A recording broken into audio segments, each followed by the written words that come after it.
large language models are beyond the hype. And the testimony to that was actually our agenda, which was full of topics on large language models. So today we're going to add yet another interesting use case to the bank, and we're actually going to show you how large language models can be used as recommender systems.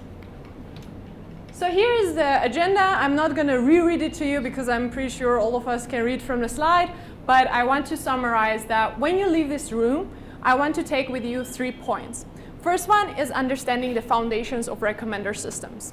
Second one is understanding how you can really easily experiment with large language models in this setup. And the final one is understanding how you can do this in production.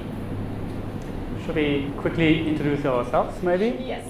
Ladies first. That sounds like a good call out. So hi, I'm Nancy Hakobjanyan, and I'm a solutions architect at AWS. I mostly work with the retail customers in the enterprise sector, and my background is in artificial intelligence and machine learning. Okay, and my name is Stefan. Short check, can you hear me in the back? It's okay? We don't need mics? Fantastic. So my name is Stefan Christoph. I'm based out of Germany, and I'm a solutions architect as well. But who of you has a good idea what a solution architect is actually doing if she or he is not with you and presenting? Just a quick raise of hands. Who has a good idea? And no is a valid answer. I kind of thought about it, and what we do as an SA, as a solutions architect, we do work with customers. And I'm not sure if you know AWS, but we do have like a large portfolio of different services. And our customers approach us with some use cases, business requirements. And what we do, we help them to build those. And Gregor Hoppe, I don't know if you know him, he always talks about, as an architect, you need to ride the elevator from the top floor, from the control room, down to the machine room where the implementation is done. And that's exactly our role, riding the elevator and be able to operate on all the levels. Go ahead. Jumping back to our topic. So first of all, when we're talking about recommender systems, we often talk about personalization. And the key aspect to that is understanding why do we actually even need to personalize, right? So an important thing that we do at AWS is actually, firstly, being customer obsessed. And that means that whenever we start tackling a problem, we always work backwards from our customers.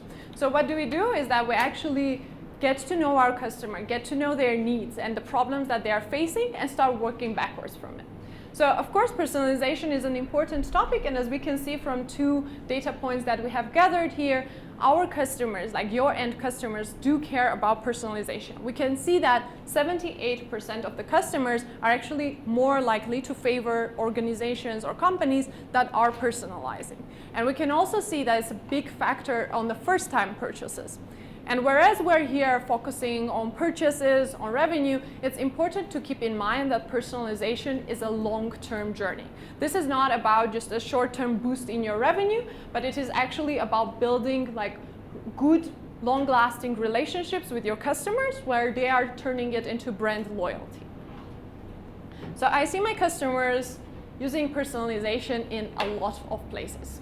So it can be all of this that you see on the screen, and some of them are very intuitive. So all of us probably have used an e-commerce website at some point in our life. And when we open it, sometimes it's good personalization. Sometimes we're like, guys, you can do a better job. And a lot of the times, people think about different channels to personalize. But it's not only about that. Actually, within one channel, within one homepage, there are multiple things that you can do. Let's have a look. I think this UI is quite familiar to most of you. If not, this is the Netflix UI. So Netflix is at the forefront of recommender systems. And actually, if you have not visited their data science blog, I would encourage you to do so. They publish constantly on what type of technologies they are using, what kind of experiments they are running, and how they're innovating in this space. And one thing that we can see firstly is that they personalize the trailer. So depending on the user, sometimes you log in and your friend can log in and see completely 2 different trailers for the same movie. This means that they are also focusing on this touch point and personalizing it. Then we move to the next element, which is row ranking. We see here there are 2 rows. Obviously, those are also personalized. And then there is the ranking of each movie within each row that is also personalized. Then we have the image for every single movie that is shown within those categories that is also personalized. Then we have the row title, which is also personalized. And then finally, even the metadata that they are showing there, just telling you it has 4K resolution, is also personalized. So here we can see how much they care about giving you a smooth and like pleasant experience. Experience that when you go to Netflix, you're like, they know me, they know what I like.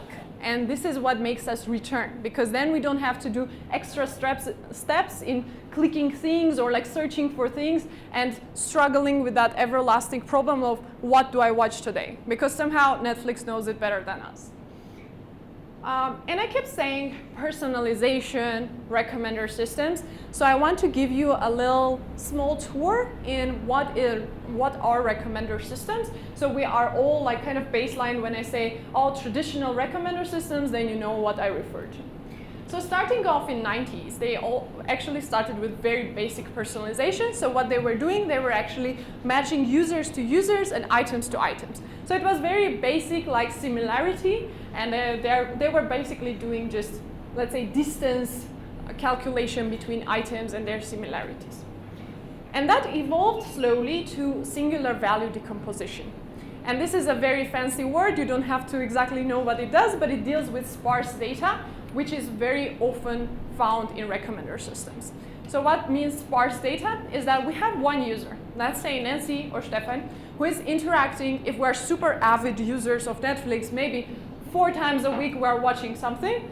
But then Netflix has a catalog of millions of movies, right? And all of those movies have not been interacted with. And we're wondering, okay, like how do we deal with that for 2 people, we just have that small part of information.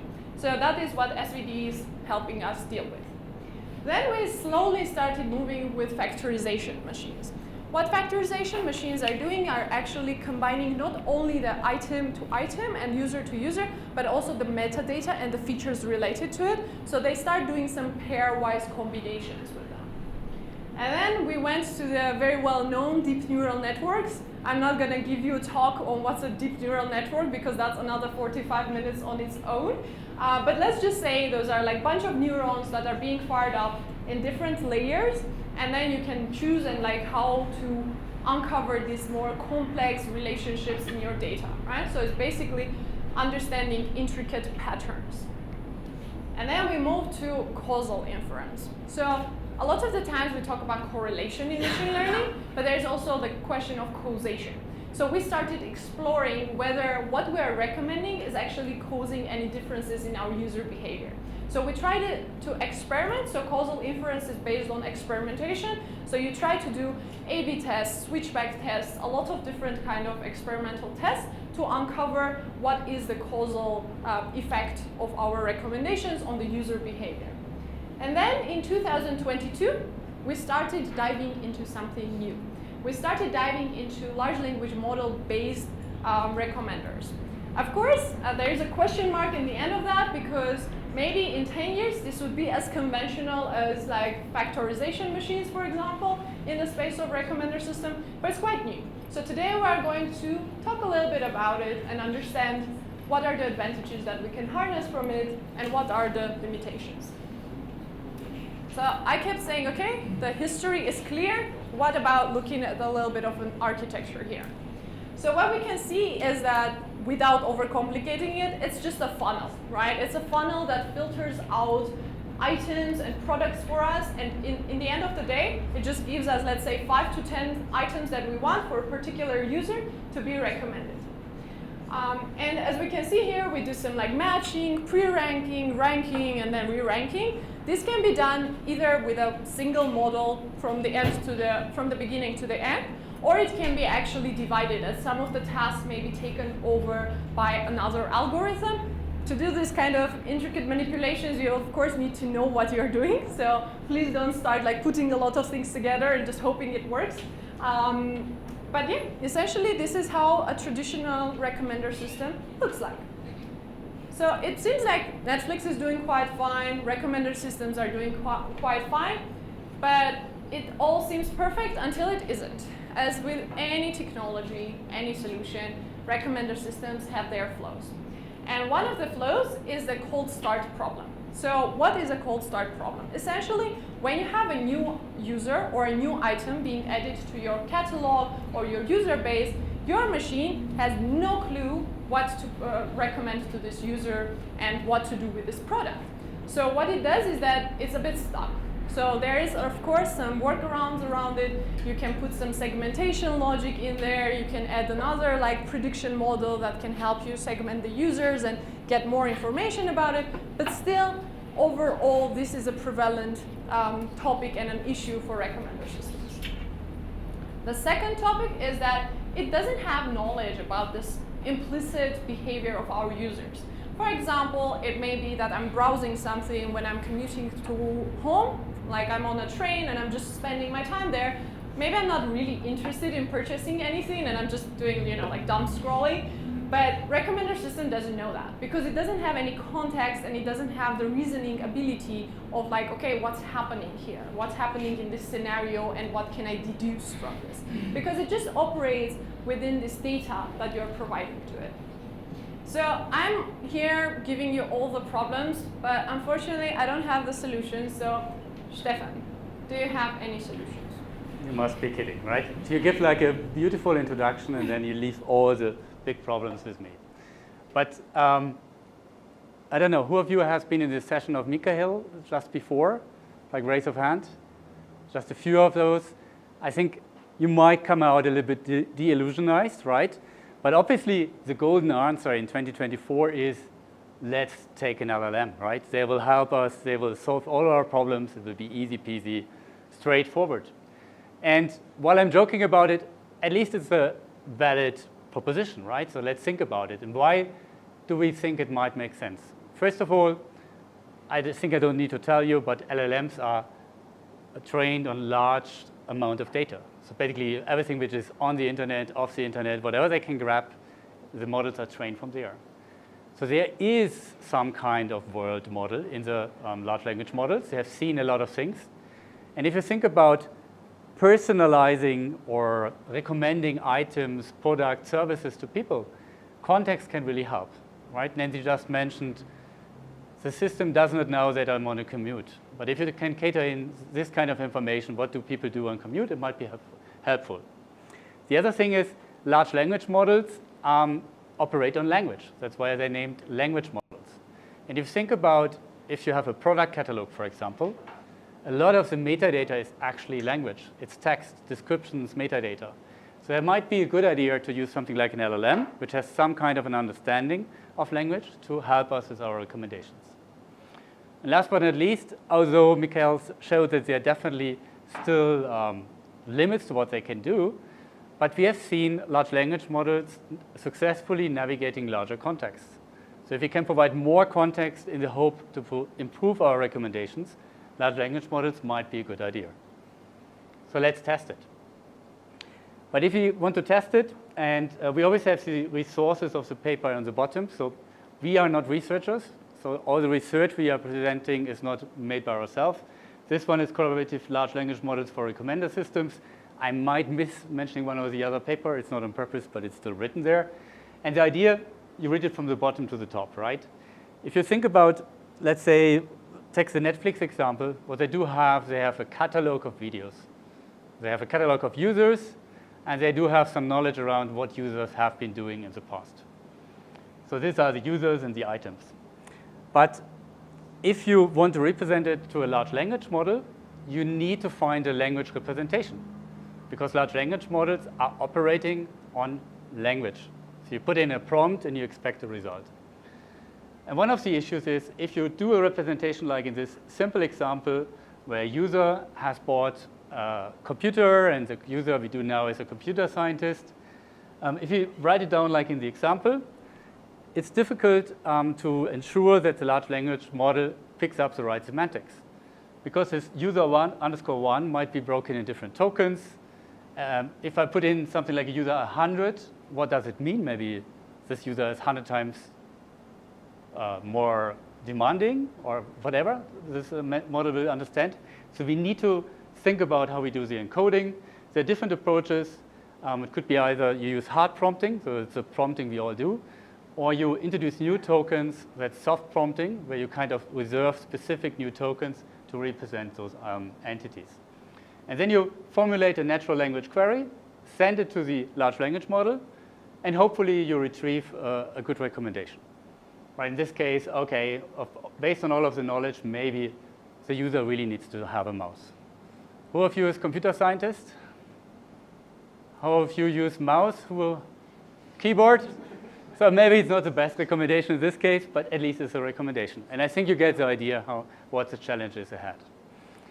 So if you take a look around, and I discussed with Pavel before, since 2020, there are a lot of different research works, maybe sometimes even earlier, around how to use large language models for recommendation systems.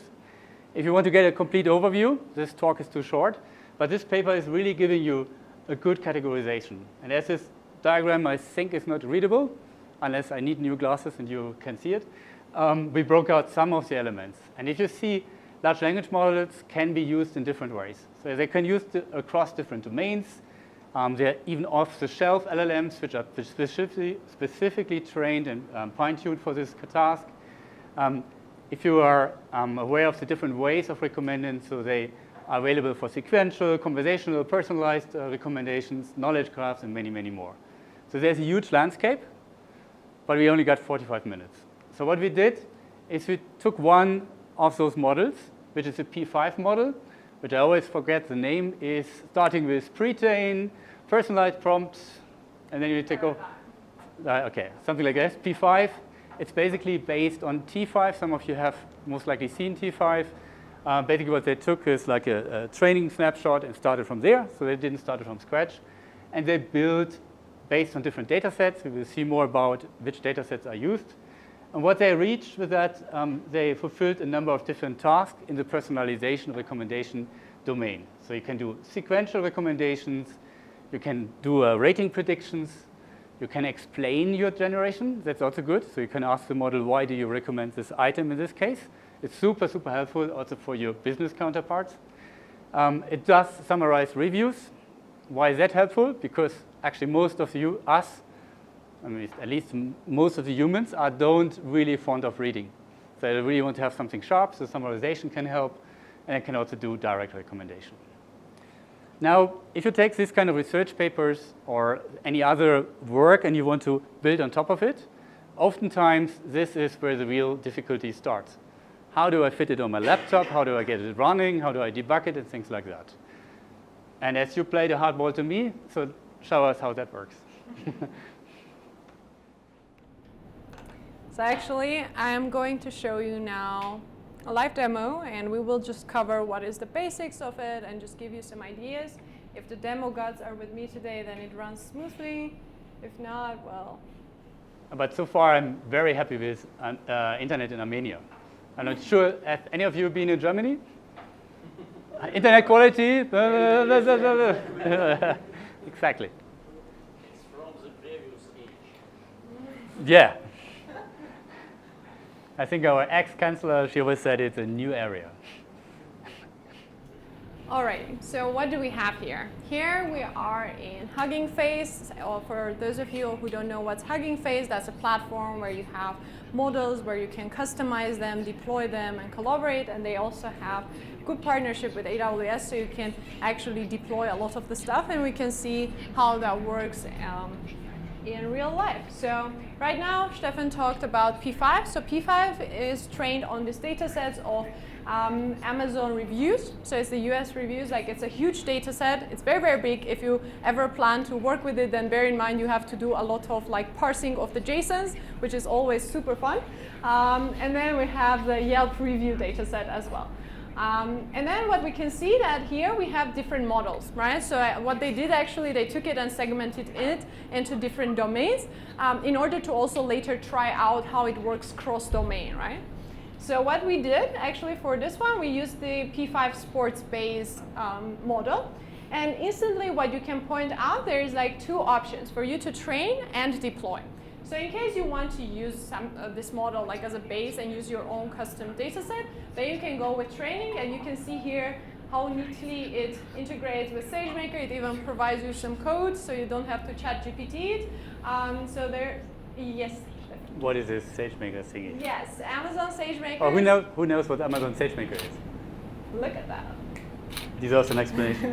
Amazon SageMaker is our machine learning offering. It's a service that encompasses SageMaker training that helps you eases your job in training machine learning models. It also has some pre-processing capabilities as well as inference where you can have endpoints being exposed and then interact with them through an API. So it's just making your end-to-end ML development much easier because it's abstracting a lot of the things from you just to lift that heavy lifting for you.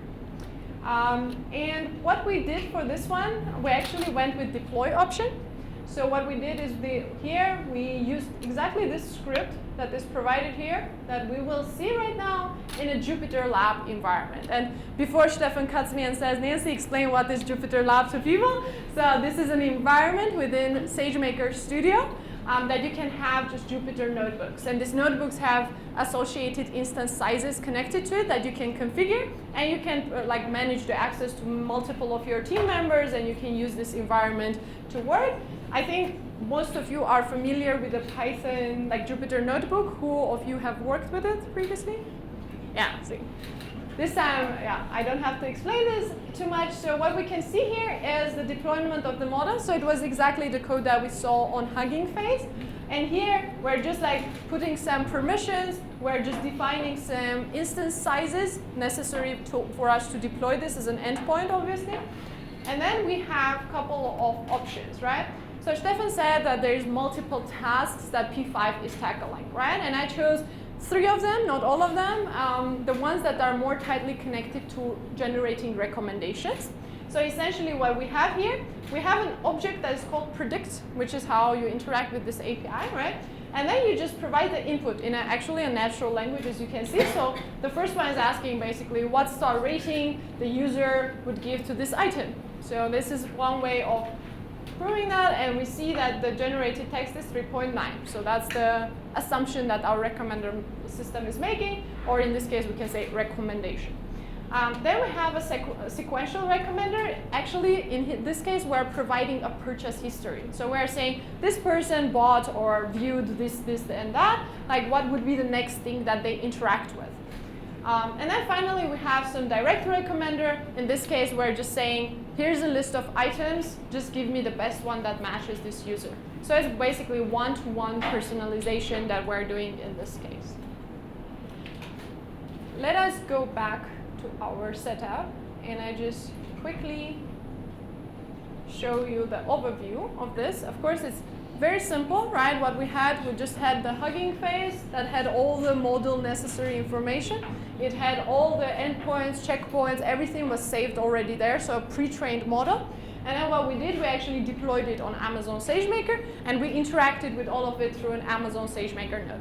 So it is not a limitation, but you can also interact with it through your IDE, and you can actually programmatically connect with all of those things. Can I ask a quick question? Yes. So you take the P5 model and then you tune it on your database. You can also do that. So that's Sorry, so item number 415, I don't think it goes into the P5 model. Yes, exactly. So what they did initially, they started with pre-training that on this Amazon dataset, right? So they used the Amazon dataset where the items already have the associated IDs. So all of that served as a foundation for the pre-training. And then we only deployed the pre-trained model. In the case where you would do that with your own custom data set, then you would take your data and go through the training again. So it will learn more about your item catalog, user catalog, etc.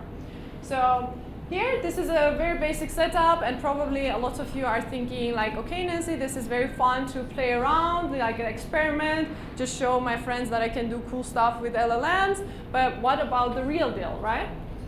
So we decided to show you the path to a scalable solution, a path to production, actually. So bear in mind, this is a very high-level view of that, right? Of course, you see that we don't have any ML ops here. We don't have any CI/CD pipeline. There is mostly just a very high level of what would be the steps for you to go through. And that would be, in this case, pre-processing your data, actually doing the training, and then saving those model artifacts, which SageMaker also does on its own, and then having the inference. In this case, when we're doing the inference, what we would like to do, as you can see here, the purple is DynamoDB is a NoSQL database. that will store our prompts. So what is it going to do? For us, we don't want to just sit and write every day different prompts and see which one works better, which one not. So we find a way to automate this by actually storing the prompts in a database. Doesn't have to be DynamoDB. We can actually extend it to some other offerings. For example, we have Amazon Bedrock, which is our service that gives you ability to access different large language models. And within the service, we also have a separate feature that is called Prompt Catalog. So it's also, again, managed service that is abstracting from you, taking care of all the database stuff that you probably don't want to deal with. And you can use that as an alternative. And finally, we have some kind of a loop with the user, right? So in the end of the day, we need to understand how the user is reacting to the recommendations, because a recommender system is never a system that is set up and that's it. You don't have to deal with it, then it's just working. We always try to gather the feedback from a user and try to understand whether we're hitting the mark or no. And this is done through extensive monitoring of your results.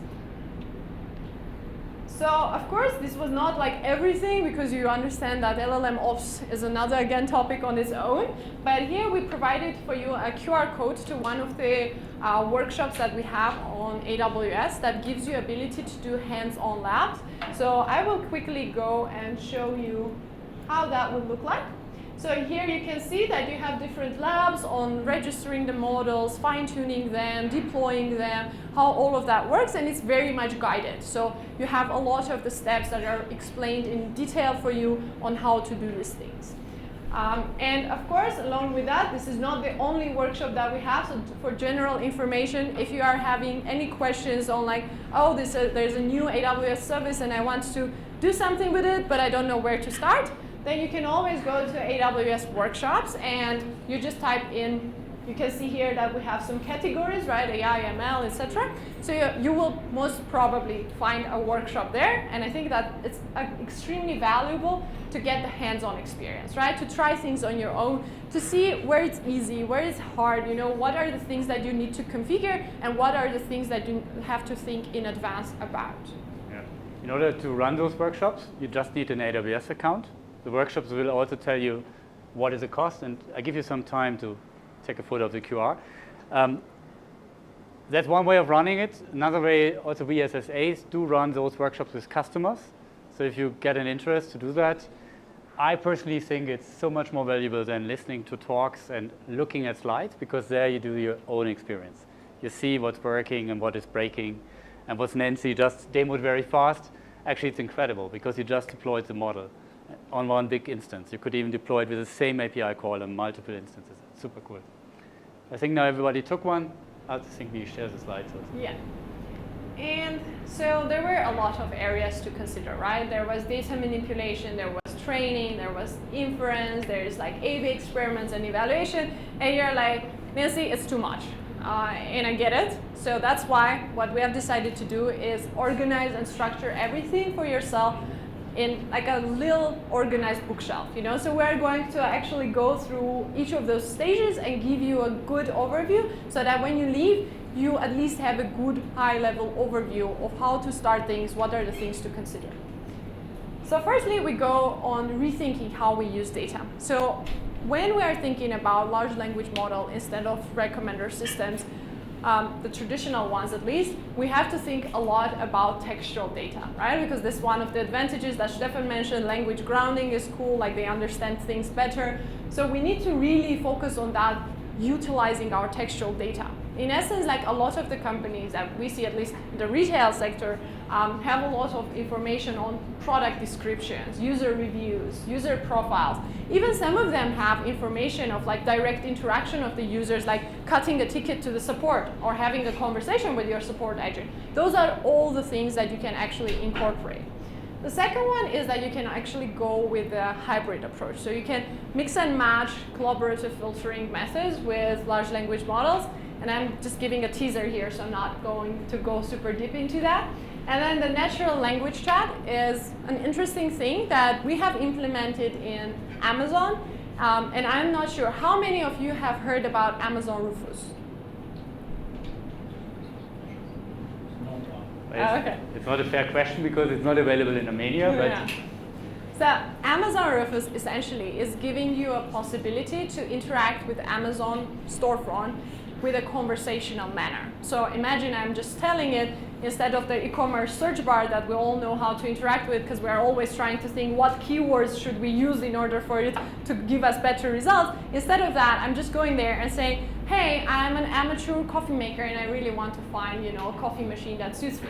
And then you get this conversational experience, which is on one side giving the interactivity to the customer, on the other side helping us gather more information. Now off we go to training. So with training we have different phases. And the first thing that you need to consider when we are talking about training is understanding the dynamics of your business. What do I mean by this?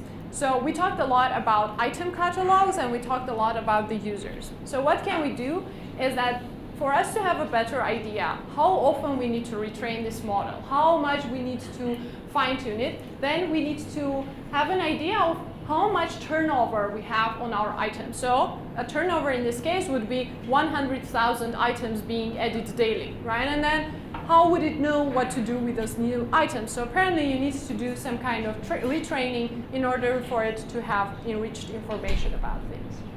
Then we go to data foundation, which I tapped on a little bit in terms of gathering implicit and explicit data, right? Making sure that you are looking beyond the traditional way of like, okay, we have this variable, that variable, and we can just like feature engineer something out of it, but really thinking, what can we do more that we're not doing there? And what is like the thing that we can start gathering now to be better at our recommendations, let's say 3 months later.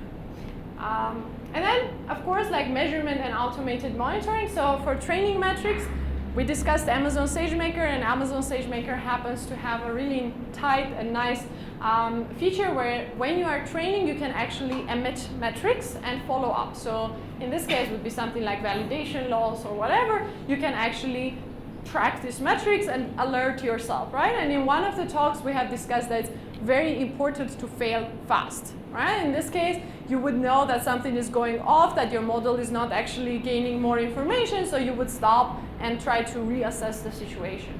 And of course, you have to do some A/B tests because things are new and you have to experiment with them in order to find what is the best version for you. For example, with training frequency, we often recommend our customers to try to find the sweet spot for you, because it's not like I can go to you and say, you need to do it every 7 days, you need to do it every 3 days. Nobody really knows your data better than you.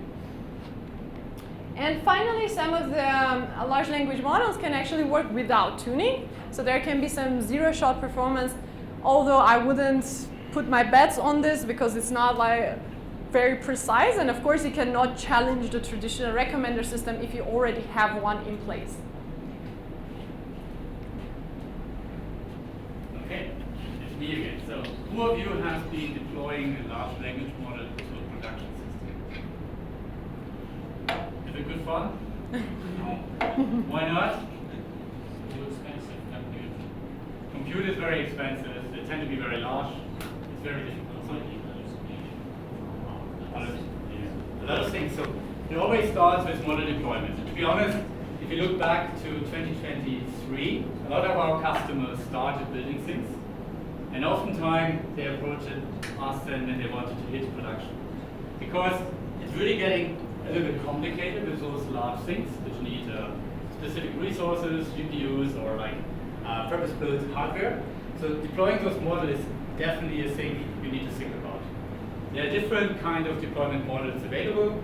We've seen like something like an endpoint before, right, where you do online predictions. You can also, depending on your use case, you can get along with doing batch predictions. So you can see how you do that. And what you also can do is you can use a model which is provided as an API. So we kind of talked about our own service, Bedrock, already, where you can use like open source, third-party Amazon models, and also currently in preview where you can build your own models. You don't manage them anymore, but you just do API calls. I already alluded to it. Look at your use case. Do you really need like online near real-time predictions, or can you get along in the field of recommendation? Oftentimes, if you don't really recommend specific to users, but to segments, for example, you can already preview recalculate things, can cache them, that might be a way. Having that said, I also have customers who started with a batch because it's the only thing that they could afford, both in cost and latency, but eventually we help them to build a real-time, cost-effective, fast system. So it's really something you need to look at. Prompting the model, who did some prompt engineering? Do you think it's engineering or is it art? Okay, this seems to be tricky still, right? So how do I prompt a large language model in the way that it gives you a good result? That's super easy. But how do I prompt it to get reliable good results? It seems to be a problem, and I'll show you a little bit more about that in a second. And then really once you have like a system which kind of works, you need to start optimizations. And you mentioned cost as one dimension. The other one is often latency. If you want to do that, I want to leave you like with two pieces of information resources. First one could be a shameless self-plug because it's a talk which I participated in one of the AWS events was this year in Stockholm, where we talked about prompt engineering. We used a specific LLM with this Anthropic's Claude at the time, where we showed different techniques how you can get Claude to deliver the results you want and also in a reliable fashion. Most of this you can transfer to other large language models. So the concepts are the same. This is important, but not the most important part of this talk. The second part is by Jakob. Jakob is an engineer at a company called Viado. And I don't know about Armenia, but people in Germany, before they do purchases, we do love to compare prices. And we buy the cheapest. Same here, or you don't? But if you want to do it in Germany, Viado is the web page, the application where you would go for product comparisons. What they built based on LLMs, they built a product comparison table. So taking like long data sheets, have the LLM analyze it, understand what are the relevant factors, and provide a like neat summary to users. Super cool, and Jakob goes into detail how they apply the different techniques to really get reliable results and also the cost control so that they can afford it. So I highly recommend. Another resource, which is this architecture blueprint for a GenAI application or a platform, is by a person, I always shop the name, it's Ship Queen, I think. She's not an AWS Amazon employee, but she's like a book author. She wrote about AI. Currently, she's working on a generative AI book. And what you see in this blog post, she took a step back and looked at GenAI applications she has been building, she has seen, and provides like a blueprint. So what are the typical elements which you need? And I think for those of you who are engineers, it might be not surprising. LLM is just a part of it. Because in the end, your users want to have a good application which fulfills their needs, is reliable. And if you're a software engineer, you have heard all the requirements already. So you know about gateways, orchestration, caching, and stuff like this. So if you start to build your application, have a look. I really can highly recommend it. And if you don't have a way to host your LLMs yet, Amazon Bedrock is actually doing a lot of those things already for you. A lot of those patterns and components she's pointing out, you get an Amazon Bedrock and can use it right. So is it all worth of it? And I've seen during the day, I've seen a lot of slides like this, like benchmark slides. And the purpose is not to read it. I mean, what you could read is like different domains, different methods, different models, and then there are different bold numbers which might indicate, yeah, it makes sense. The way that I take those benchmarks, I mean, if they are kind of spark my interest in a way that, okay, there might be something in for me, I would continue the journey. But I usually, when I see a benchmark, my first idea is who wrote it or who ran it, for which purpose, is it biased, and do they tell me at the end, you used it the wrong way, right? Whatever it is. So take it with a pinch of salt, but then looking at it, definitely we do think it makes sense. It makes sense to invest time and effort in your personalization recommendation systems, and that also includes LLMs. Why is that? I think Nancy started with those statistics. If you meet your user where they are and who they are, so if you really dial into them, they will be more happy with your product, service, whatever it might be, and then you will be more happy because they consume it. So it makes sense. If you don't have personalization recommendation yet in your system, don't start to build your own. There are a lot of turnkey solutions by different providers. Usually that is a good start point, right? Make it your own, customize it, configure it in a way that is suitable, and then start to optimize. And guiding questions could be, what kind of limits do I experience? Can I overcome that in the turnkey solution? Maybe I need to customize it a little bit. But also think about what you're missing out.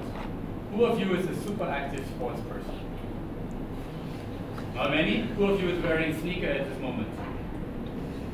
I see you. So the point is, if I'm a sports company and only sell my products to sports people, I miss out on the long tail of other people who like also sneakers. Right? Think about, how can I think out of sports? How can I further improve? And also look around, because we are all technologists, I think, in the room, and we think in technical solutions. Oftentimes we forget about the customer. But you do have departments, people around you, which have a different point of view. That could be brand teams, loyalty teams, whatever it might be in your company. Look at them, talk to them, understand what they need, and build from there. And then it's very important that you build, as technologists, you build a system which allows to effortlessly experiment in production. Right? Put something into production for a subset of users, see how it's working, and take it from there. So, we need to speed up a little bit. We get towards the end of the presentation, and somehow I think there's a big dilemma, right? So we heard a little bit of LLM-based recommender systems, we heard about traditional recommender systems, and both have their pros and cons, right? LLM-based seem to be easier to understand. You can use more context. While traditional recommender systems, we have seen a long timeline, they are well engineered, research has been done. We also have cons, LLMs, you mentioned it in the first line, it's potentially costly, it's complex, while traditional recommender systems might be hard to understand, and you cannot put all the context in that. So we're kind of left with, I don't know which way to go. Maybe you know. She played the first hardball, right? You witnessed. So when we don't know how to choose, we just don't, right? So it's not a binary choice. We are not supposed to choose between traditional recommender systems and LLM-based recommender systems. Instead, what we can do is understanding where they can play a role and where we can leverage on those advantages that we were mentioning throughout the presentation, right? So the first one is in the feature engineering domain, let's say, we can use it for data augmentation. So we can always ask LLMs to generate some textual data for us that can be used to extract other important like variables or features for us in future to be used in a traditional recommender system and to improve it. So in short, data enrichment. Second one is the transfer learning with feature encoding. So a lot of the times you can use them in order to have this cross-domain recommenders. And this was one of the cases when we saw in P5 where we have like a sports recommender system, but it can do quite well job in recommending stuff in beauty as well. And then having the textual input for the scoring and ranking. Yes, we do know there's a spelling error there, just in case if somebody didn't notice now that I pointed out, everyone will. But I promise that's not us.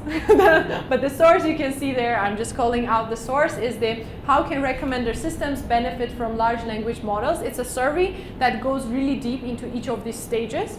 And in textual inputs, we can what is important is that we beware of the hallucinations, because sometimes what large language model based recommenders can do is recommend an item that is not even present in your catalog. And these are the problems that were coming from the way that it is functioning intrinsically, right? So we need to be careful about this. And finally, we can have it as a pipeline controller. So as we saw, recommendation generation is a very long process with different steps. So what we can do is we can leverage large language models to be kind of like an orchestrator and let's say a machine that decides which step to call and like, does it make sense? And we just talked about this chat interface as well, right? So imagine a user is talking with a chatbot and then like suddenly an LLM behind is like, okay, now we need to fire up this like recommender because we need a recommendation to provide to this user. So as you can see, we talked a lot about how we can do it, how we can train it, and now we're talking about where. So now we have this full picture of how we can use large language models as recommenders and also where to use them. And you don't have to use it everywhere, right? This is not a thing of like looking as shiny and fancy as possible by putting LLM in every possible state, but really assessing if you need this or not. And finally, when you start working on things, don't reinvent the wheel, right? So there is already like companies that are at the forefront of recommendations. Amazon is one of them, and as you can see, we have just published an Amazon Prime Video blog that talks about how we are leveraging large language models in combination with the traditional recommender systems in order to further personalize the experience of our users. So find inspiration in these like companies, maybe read about the mistakes that they did also, and refer to that Netflix blog series as well. It's like a really cool resource. But also, if you don't currently work with recommender systems, and just a quick raise of hands, who of you is currently working on recommender systems? Okay, so a few of you. For those of you who want to get hands-on with it, but don't really want to start with these overly complex models, what you can do is leverage already managed solutions, which one of them is Amazon Personalized. It's a service that has out-of-the-box recommender system in it. So what you will have to do is just upload your data sets in essence, and it takes care of all the training, even automatic retraining, etc. And it has a bunch of fancy models behind it. And then it also has the generative AI capabilities. So you can have different use cases like personalized chatbots, AI-generated like marketing content. You can also have some tailored conversational search in case you want to implement it. And with that, I mean, to summarize it, we have seen there's some research on LLMs, how you can build recommender system purely based on LLMs. I think what you have seen during our talk is, I think right now a combination of traditional AI and LLMs is the most successful we have seen. We have seen 2 case studies. One is of the customer of ours, Netflix. Other is Amazon Prime, which is actually also a customer of AWS. So it's a different Amazon entity. And I think what is super important, if you work as a data scientist, as an AI, whatever you call yourself, don't forget about your customer and think about how you get it into production, right? And to get it into production is oftentimes a hard problem. And this is where services like, in our case, it's SageMaker and Bedrock. In other cloud providers, you will find other ones. But don't start to reinvent the wheel, but use what you have at the fingertips. You can deploy with an API call. You can deploy very large models, very large infrastructure, only for the time you need it. And with that, thank you all for your attendance, for your endurance. We know it was a long day. We are still here for questions right now, later today, tomorrow. And you can also reach out to us online if there's any question regarding the talk, AWS, whatever. If it's about running, I can also answer, but it's not my official expertise. Thank you very much.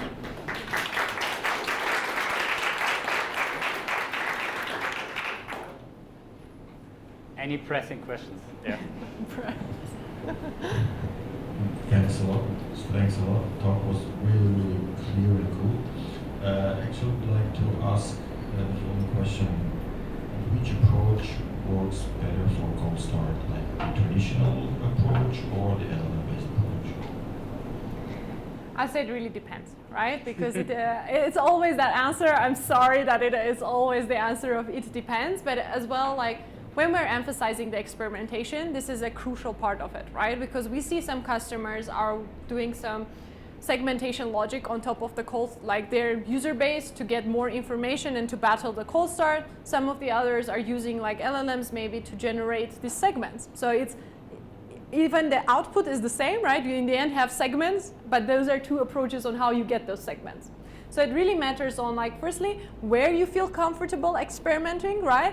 And what you are expecting to see. And in the end of the day, you can try both, right? With a very small data set, you don't have to actually start off with just doing it on your whole user base and see like, oh, now we spend that much money on this and it didn't work. You can always try to do it on subset, right? And you do like a little canary test on smaller subset of users and you see which one works better and which one has more logical sense, right? You can also do analytics on top of it and analyze the segments. Also try to use your business folks. They are also quite useful in these tasks. So you tell them, does this make sense to you? Does this user profile, for example, match this segment?